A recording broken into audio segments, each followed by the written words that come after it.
Welcome to Mindset Monday, where we don't play nice with your excuses. This is the Bad Influence Podcast. Yeah, the one they warn you about. I'm Jordan Banderas, and I'm not here to cuddle you. I'm here to help you take your mind back from the patterns that keep you busy but never fulfilled. If you're tired of overthinking, overworking, overpushing, and still feeling like it's never enough, this is your wake up call. Let's rebuild your mental game from the ground up. No fluff, no fantasies, just truth. Today, let me start with this. The grind didn't exist to punish you. It existed to build you. But here's the part nobody warns you about. If you never stop to look at who you've become, you'll stay addicted to struggle. And the worst part of it is that you'll call it discipline. You'll call it ambition. You'll call it doing the right thing. But really? It's fear wearing work boots. And you know it. It's survival refusing to admit the war already ended. And that addiction quietly destroys people who swear they're doing everything right. When was the last time you actually acknowledged how far you've come? Not posted it. Not brushed past it. Not minimized it with a joke. I mean, actually felt it. Most people don't fail because they're lazy. They fail because progress never lands. You hit a milestone and immediately you move the goalpost. No pause, no breath, no recognition. Just what's next? Like you didn't survive hell to get there. Like you didn't bleed for this version of you. Like the cost didn't matter. So you stay hungry even when you're already strong. The problem is that we were never taught to pause long enough to feel it. Not to get comfortable, but to get grounded. Let me ask you something most people avoid. Have you confused constant motion with real progress? Because motion feels productive. Motion keeps the noise down. Motion keeps you from sitting still with the truth. But motion without awareness is just running from yourself. You stay busy so you don't have to admit something dangerous. You've already changed. You're already stronger. And that scares you more than failure ever did. Because strength comes with responsibility. And responsibility removes excuses. Stillness isn't stagnation. It's confirmation. It's the moment your nervous system asks, "Can we stop fighting now?" And most people answer, no. Because pressure gave you structure. Pain gave you purpose. Resistance told you who to be. You learn how to survive by staying uncomfortable. So comfort feels suspicious now. Rest feels dangerous. Peace feels like a trap. And slowing down feels like betrayal to the version of you that fought to get here. But here's the real question. Can you lead yourself without pain driving you? Can you move forward without fear cracking the whip? Can you stand still without collapsing into guilt? That's the level most people never reach. Because that's where identity shifts. And that's where the real story begins. The grind trained you to fight, but it never taught you how to arrive. It never told you what to do when the war quiets and no one's shooting anymore. So you keep swinging and you keep swinging even when nothing's attacking you. You stay sharp because dullness once meant danger. You stay tense because relaxation used to get you hurt. Your body learned survival before it learned safety. And now you're confusing alertness with purpose. Here's the uncomfortable truth. Some of you don't know who you are without pressure on your chest. You don't know how to wake up without something chasing you. So when life eases up, even just a little bit, you create problems. You overcommit. You overwork. You overthink. You raise the bar just enough to feel familiar pain again. Because chaos feels like home. A struggle became your personality. Grinding became your proof. Exhaustion became your badge of honor. And rest, it started to feel like you were cheating. Not cheating life. Cheating the old version of you who survived worse. So you keep telling yourself, if I slow down, I'll lose it. If I stop pushing, I'll fall behind. If I enjoy this, it will disappear. But that's not discipline talking. That's trauma negotiating control. Let me bring this down to the bone. Some of you don't trust peace because no one protected you when you were calm. Some of you don't trust success because every time things were good, something bad followed. So your nervous system learned a rule. Don't relax. Don't celebrate. Don't arrive. Always stay ready. And that rule saved you once. But now, it's keeping you stuck. Because survival strategies don't make good leadership tools. They keep you alive, sure. But they don't let you live. This is where most people misdiagnose themselves. They think they need more motivation, more discipline, more grind.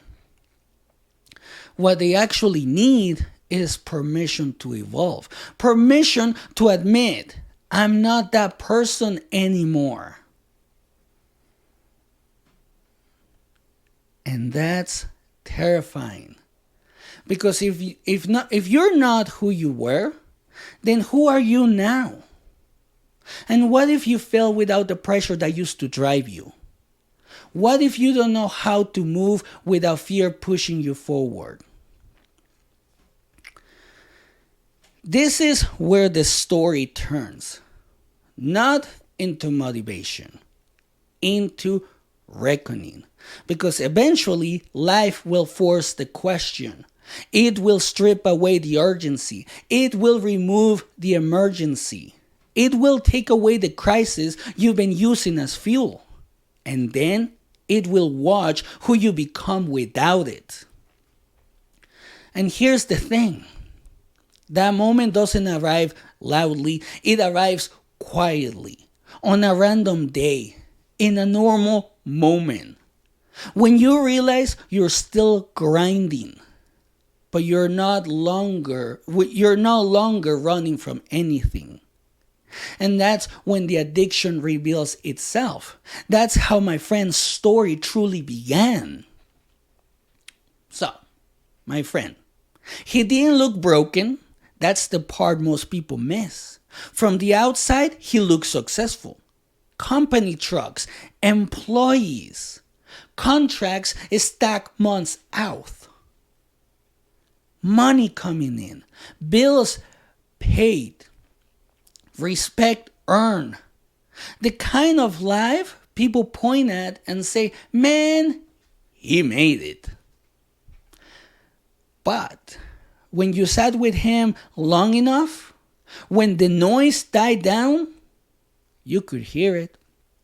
The exhaustion behind his eyes. Not tired like he needed sleep. Tired like he never stopped racing for impact. He woke up already tense, jaw clenched, mind racing. Every morning felt like he was late for something, even when nothing was on fire. He didn't trust calm. Calm felt suspicious. Calm felt like the quiet before bad news, so he stayed busy. Always moving, always fixing, always grinding. He told himself he was being responsible. What he was really doing was avoiding stillness, because stillness would have forced him to see it. He wasn't fighting anymore. He was just swinging. The moment that cracked him wasn't dramatic. No breakdown, no explosion, just a sentence. A simple one. His wife looked at him one night and said, You don't ever enjoy anything we've built. Not yelled, not angry, just tired. That kind of tired that comes from living next to someone who's never actually present. He laughed it off at first. He said, What are you talking about? I'm doing this for us. I'm grinding for the future. She didn't argue. She just said, We're already here. That sentence wrecked him, because he realized something in that moment. He didn't know how to live without earning the right to exist. Every version of him that survived hardship, the broken version, the struggling version, the desperate version, had one rule: don't stop. But no one ever told him when to change the rules. No one ever said, you're allowed to arrive now. And that's when it clicked for him. The grind wasn't loyalty anymore. It was avoidance. Pain wasn't proof anymore. It was habit. He wasn't scared of failing. He was scared of finding out who he was without struggle driving him. That fear lives in a lot of people, especially the ones who survive hell. Especially the ones who build themselves from nothing. Because when pain stops being necessary, you have to learn a new way to lead yourself. One not powered by fear. One not fueled by exhaustion. One rooted in authority instead of survival. That's the real graduation. And most people never take it. Here's the part nobody warns you about.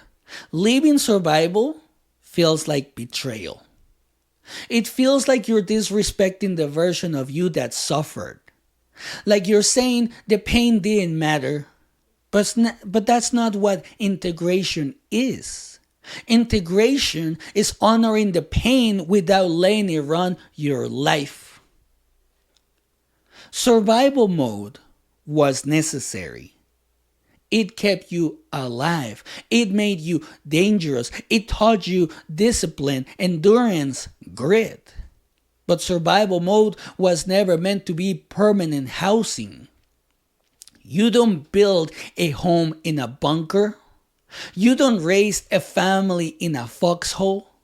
You don't live your entire life braced for impact. At some point, the war ends. And if you don't know this, you'll keep fighting ghosts. And that's what addiction to struggle really is. Not ambition, not drive, but identity stuck in a chapter that already closed. You keep creating pressure because pressure tells you who you are. You keep overworking because rest feels underserved. You keep chasing the next crisis because calm feels unfamiliar. And unfamiliar feels unsafe to a nervous system trained by chaos. But here's the truth you need to hear today. If you don't consciously leave survival, it will quietly sabotage everything you build next. It will wreck your relationships because you'll treat love like another task. It will limit your leadership because you'll micromanage instead of trust. It will drain your body because adrenaline was never meant to be a lifestyle. And worst of all, you'll never actually enjoy the life you bled to create. That's the real tragedy. Not failure, not losing, but winning and never feeling it. So here's the real question now. Not can you grind? You already proved that. The question is, can you stand still long enough to let success register? Can you lead yourself without pain cracking the whip? Can you move forward without needing desperation to fuel you? Because the next level of your life doesn't require more suffering. It requires integration. It requires you to say, I survive. I build. And now I choose how I move. Not from fear, not from hunger, but from authority. That's strength. Not grinding harder, but knowing when to stop fighting ghosts. And finally, living like someone who made it out alive. And remember, the choice is yours. And that's it for today. If this episode hit you deep, good. That's not discomfort. That's awareness waking up. You don't need another crisis to prove your worth. You don't need more pain to justify your power. You already earned the right to live differently. This is the Bad Influence Podcast. Think sharper, live louder, and stop letting survival decide your future. Have a great day, everybody.